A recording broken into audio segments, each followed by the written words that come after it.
Tarde, nome completo? Não. Depoimento pessoal do autor, o senhor Enio Martins. Enio Martins Muralha. Então, o senhor sente-se aqui nessa primeira cadeira, por gentileza. Deixa eu sentar.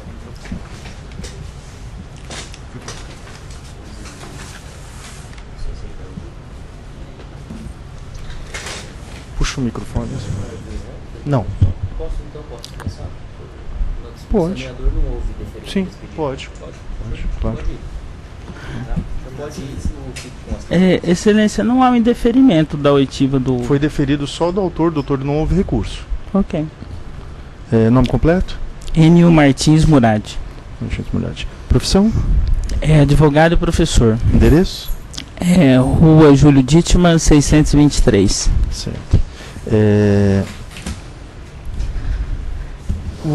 O senhor entrou com essa ação mencionando que teria sido ameaçado, coagido, perseguido, que teria correspondências violadas. Exatamente o que aconteceu? Tá. Eu, em 2015, exercia o cargo de secretário-geral do Ministério Público de Contas do Estado de Mato Grosso do Sul. E, precisamente após a deflagração da Operação Lama Asfáltica e Pilar de Pedra pela Polícia Federal, que trazia no bojo dessas investigações a existência de uma máfia no estado de Mato Grosso do Sul, e nessas investigações surgiu o fato de que o réu, o senhor Valdir Neves Barbosa, tinha intimidade com essa máfia. Então, após essa operação Lama Asfáltica, 3 servidores que eram vinculados ao Ministério Público de Contas, sendo o chefe de gabinete da Corregedoria do Ministério Público de Contas, o assessor jurídico do procurador e o auditor mais antigo do Brasil à época, o senhor Reinaldo Guimarães, e eles eram todos vinculados à Secretaria-Geral do Ministério Público, eu era o secretário. Eles protocolaram uma representação junto à Corregedoria do Tribunal de Contas, denunciando o seu Valdir Neves por envolvimento com a lama asfáltica, com o senhor João Amorim e a outras condutas ilícitas que ocorriam ali no Tribunal de Contas. Após essa representação, que não foi feita por mim, foi feita pelos meus subordinados, no dia seguinte eu fui proibido de entrar no órgão pela segurança do Sr. Valdir Neves. E desde então comecei a sofrer todo tipo de coação e assédio, porque a mim foi atribuída a responsabilidade por tê-lo denunciado por essa corrupção. E a partir de então nós temos vários atos concretos desde 2015 dessa coação. O primeiro ato eu relatei ao Ministério Público do Trabalho, e está nos autos o meu depoimento em 2015 no Ministério Público do Trabalho, onde eu estou denunciando a minha proibição de entrar no órgão. Eu era diretor do órgão, diretor-geral do Ministério Público de Contas. E após a denúncia contra o conselheiro, me foi vedado o ingresso no órgão. Então eu procurei o Ministério Público do Trabalho junto com outros servidores para denunciar esse assédio, bem como a invasão de todos os nossos sistemas de informática àquela época. Essas denúncias estão nos autos, elas são de 2015. Continuando isso, nós estamos falando em agosto de 2015. Durante esse período, esse segundo semestre, houve muitos embates entre a Associação Nacional do Ministério Público e o Tribunal de Contas, onde a Associação Nacional do Ministério Público ela passou a denunciar por meio de nota pública em jornal que o Tribunal de Contas protegia a máfia do lixo e estava praticando assédio contra os servidores do Ministério Público e também contra os membros do Ministério Público de Contas. Então houve uma nota pública publicada em dezembro pela própria Associação Nacional do Ministério Público de Contas denunciando esses fatos. Após essa publicação dessa nota, o Procurador-Geral de Contas, Dr. José Edo Camilo, ele foi solicitado a ele a presença dele no gabinete da presidência, o senhor Valdir Neves, por várias vezes. E o Procurador de Contas voltou do gabinete do Valdir Neves dizendo que eu deveria andar armado e temer a minha segurança. Quem disse isso foi o procurador-geral Dr. José Edo Camilo, e ele disse isso na frente de outras pessoas, que eu deveria andar armado para trabalhar no Tribunal de Contas, porque o Valdir estava muito raivoso comigo, porque ele atribuía a autoria daquela denúncia a mim. Então, quando o Procurador-Geral de Contas começa a me dizer que eu, secretário-geral do órgão, que para ir trabalhar tive que buscar o Ministério Público do Trabalho, ajuda, teria que trabalhar armado, isso foi muito forte para mim, foi muito difícil, eu fiquei com medo da minha segurança. Comuniquei tudo isso aos órgãos competentes, Ministério Público Federal, Ministério Público Estadual, e existem ações em trâmite nesse sentido.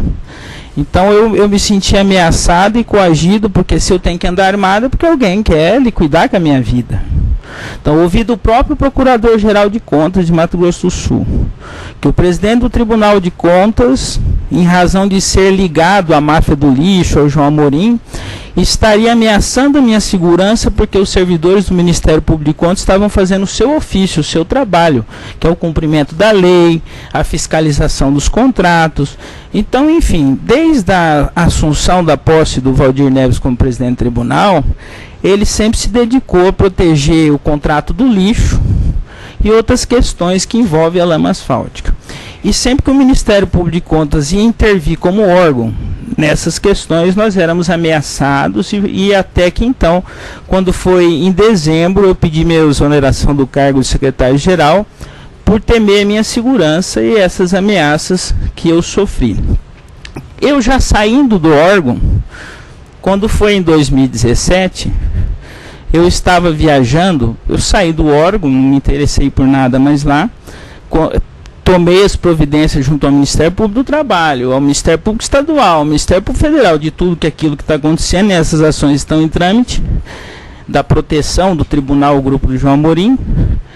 E aí eu peguei e saí do tribunal. Eu estava lecionando na cidade de Nova Alvorada do Sul, quando foi em 2017, em março, eu recebo uma ligação da senhora Vanusa Falcão, que está rolada como testemunha, secretária do Procurador-Geral, onde essa me disse que uma viatura da Polícia Militar, uma guarnição, estava no órgão para me conduzir a uma condução coercitiva. E eu estava em viagem na cidade de Nova Alvorada. Então eu não sabia do que se tratava, essa condução coercitiva, fiquei assustado, rompi minha viagem de trabalho, entrei em contato com a vara de precatória civil de Campo Grande, onde eu descobri que uma intimação para eu comparecer na audiência, que se tratava de um processo de Ribas do Rio Pardo, processo que o chefe de gabinete da presidência do tribunal tinha interesse, porque a esposa dele trabalhava naquele processo. Então, o que aconteceu? Essa intimação, não obstante o protocolo do Tribunal de Contas ser eletrônico, digitalizado, ela foi retida e desviada para o gabinete da presidência. E ao invés de eu ser intimado para comparecer na audiência, eles receberam e não me comunicaram. Eu já não trabalhava no órgão há 2 anos. E a minha intimação para comparecer na audiência foi recebida na presidência do tribunal, conforme está nos autos. Quando eu soube disso, eu procurei o juiz, disse que eu não tinha sido intimado, o juiz revogou a ordem de condução coercitiva.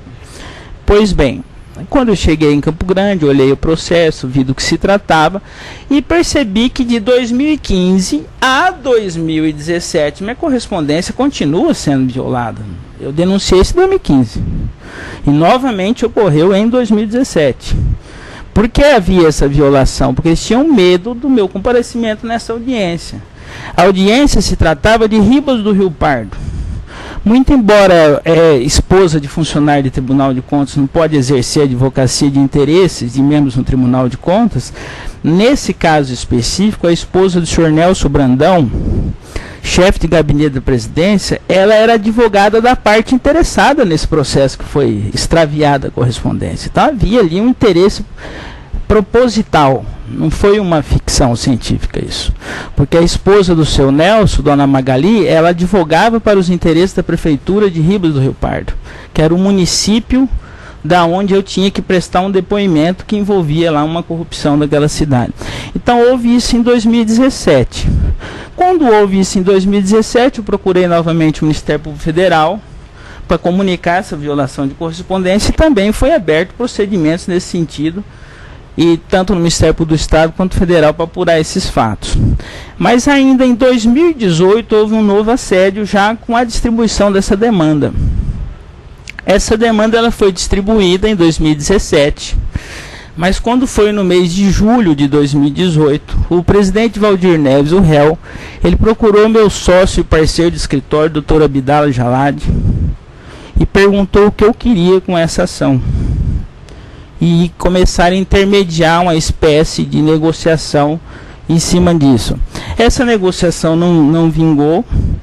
Entretanto, o Valdir Neves, ele nomeou minha sócia de escritório, filha do meu sócio de escritório, Fabiana Jalad, em seu gabinete, um salário de 14 mil, e isso criou o rompimento da minha sociedade de advogado, porque eu era parceiro de advocacia desde que o doutor Abdala saiu, aposentou como desembargador, eu passei a trabalhar com ele como advogado, né? E quando foi em 2018 que o Valdir nomeia a filha do Abdala, minha parceira de advocacia, no gabinete dele com um salário de 14 mil, nossa relação acabou e eu perdi o meu escritório de advocacia. Então eu relato aqui um assédio em 2015 da Operação Lama Asfáltica, tudo isso está documentado nos autos. Em 2017, a violação da minha correspondência com a emissão da ordem de condução coercitiva. Em 2018, a nomeação da minha sócia de escritório no gabinete da presidência do réu. E essa nomeação surgiu num contexto de uma tentativa de acordo desses autos. Então, assim, eu sofri assédio 3 vezes. Né? Então, assim, eu não procurei o judiciário à toa. Esses fatos estão documentados e o que eu quero que cesse é esse tipo de comportamento dessa autoridade que continua ocorrendo na minha vida. Doutor, perguntas? Doutor?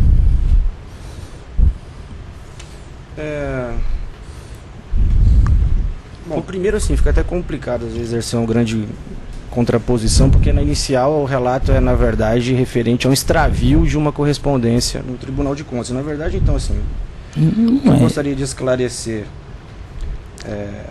já foi aqui basicamente dito, mas o autor tem ciência que, na verdade, quem indicou a rolou como testemunha foi uma parte lá de Ribas, e nessa petição indicou o endereço do Tribunal de Contas. Sim. Certo? E assim, eu só não entendi uma parte, falou assim que o interesse seria em ouvi-lo ou não ouvi-lo nesse processo? Não ouvi-lo. Não me ouvir. Mas assim, eu não fui ouvido. Mas a parte rola como testemunha, depois entende que não é proibitiva, e se não era para não ouvir, por que teria sido rolado? O senhor está perguntando sobre uma instrução. Então, eu posso falar. Ele está perguntando sobre a instrução de um outro processo, né? Então, não do nosso processo. Sim. O que eu quero dizer para você, como o senhor fez eu posso falar? Sim, claro. Posso, excelência? Quem determina excelência. Posso falar? Sim. Tranquilo? Pode. Então tá.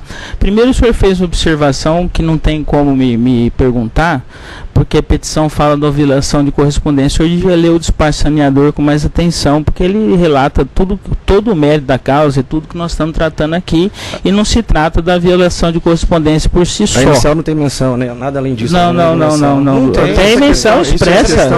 Tem menção expressa. Tem menção expressa. Pergunta, ele responde. Tem menção expressa. Então, o que o senhor comentou, está ouvindo. Sobre a instrução do outro processo, funciona assim: o processo ele tem um período de instrução e um período de encerramento. Cabe às partes decidir o momento de encerrar a instrução processual, não a testemunha. No meu caso, eu fui obstado de estar presente, porque, não obstante o Tribunal de Contas possui um protocolo digital e eletrônico, o meu foi desviado para o gabinete da presidência. Então, eu não fui porque minha correspondência foi desviada. E quem teria rolado foi a advogada que não teria interesse em ouvi-lo. Não. Que teria interesse em ouvir. Não, o senhor entendeu errado. Agora eu entendi a sua pergunta, que o senhor não formulou bem. Não, eu vou te explicar bem ao senhor. Essa ação, ela era uma precatória civil da comarca de Ribas do Rio Pardo. Ok? Eu, como secretário-geral do Ministério Público de Contas, eu fui arrolado, porque é a época dos fatos eu tinha conhecimento daquelas denúncias de ilegalidades que se tratava nesse processo, tá? Esse processo, os autores envolviam os vereadores da cidade. E a senhora Magali era advogada da parte adversa, do prefeito. Então, olha só. A esposa do senhor Nelson Brandão, por muitos anos, manteve contrato de assessoria da prefeitura envolvida na discussão, no litígio. Então, o que eu estou dizendo para o senhor é que, além de não ser uma coincidência, havia interesse na causa. Interesse por parte de quem? Da esposa do chefe de gabinete da presidência no exercício da sua advocacia administrativa. Porque não poderia ela estar fazendo isso. Então, olha só. Ela contratada pelo prefeito, ela defendia a outra parte, não quem me arrolou de testemunha. Eu fui arrolado porque eu estava no Ministério Público de Contas, ok? Então, vocês alegam em sua defesa que foi o erro de quem me arrolou de testemunha, não. Foi o erro de quem reteve e violou minha correspondência, não de quem me arrolou como testemunha. Bom, como aqui colocado, existe uma contraposição de versões. Existe um entendimento de que houve um extravio e houve, na versão do autor, uma violação. É assim... Existe confissão nos autos que foi encaminhado para a presidência. Houve, na verdade, um inquérito policial. O senhor teve conhecimento do resultado do inquérito? Mas o senhor está desatualizado porque tem mais 2 inquéritos sobre o mesmo assunto. Um no âmbito federal. A violação... exatamente a violação. Pela ordem, a violação... Está nos autos. Pela ordem, excelência. Está tendo pertinência com os pontos. Doutor, vamos voltar para a discussão do processo. Doutor, ele dispensou. Excelência. Se é a versão, se é, se não é, o senhor faça uma pergunta objetiva para ele responder sobre fatos. O que ele entende dos fatos não interessa para o juiz. Excelência, então tá bom. Eu quero saber se a parte tem conhecimento de que houve um inquérito policial para averiguar a suposta violação e se sabe o resultado desse inquérito. Ele está em aberto, excelência. Não, então tá bom. Doutor, está em aberto, está informado nos autos. Está informado nos autos. Esse foi já tem... Você está falando de um inquérito, mas tem outros. Boa tarde, Turene. Uhum. O senhor sabe quem o arrolou como esse é só um pouquinho. Ele já tinha dispensado de fazer pergunta. Ainda não está encerrado depois. E uma outra pergunta. Não é obrigatória a presença do réu? Não. Não? Tá. Ele não vai ser ouvido? Ele já precluiu o direito dele perguntar, excelência. O depoimento não está encerrado. Então vou ouvir. Pronto. O senhor sabe quem o arrolou como testemunha? Não lembro o nome mais. Uhum. Quem o arrolou... Mas então, teria sido essa mulher que o senhor mencionou? Não, senhor, não foi ela que me arrolou. O senhor sabe quem forneceu o seu endereço para o juízo lhe intimar? Não tenho conhecimento. Tá bom. Obrigado. Depoimento encerrado. Foi isso.